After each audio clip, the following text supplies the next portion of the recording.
ka jing suple Kaba joplut baro Kat pa ka ng shlay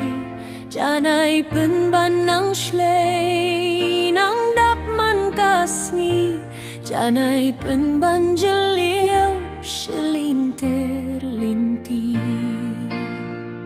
Blaga siyang daw blay Shem ka jing sukjay Kumbawula kular jing sukba janay Blaga siyang daw blay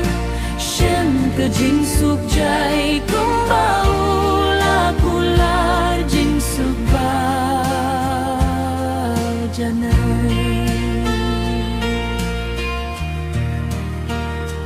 Blaburie du Jesu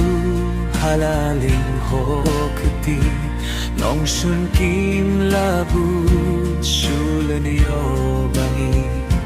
Hang takang wan kuslay Sunggev siru kami Eye kam dom boru Ni sien bang tunki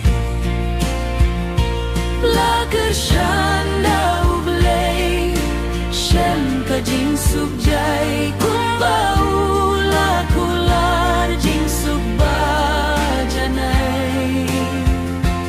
Lager shanda ublay Shem ka jing sukjay Kumbawula kular jing sukba janay Jing mene jing shitong bawan lam teng teng Laphada ka jingi upabahab ne Ninyay shania hau kular bandebha Kat kibayay shani ating iyohun shisha Laga shanda ublay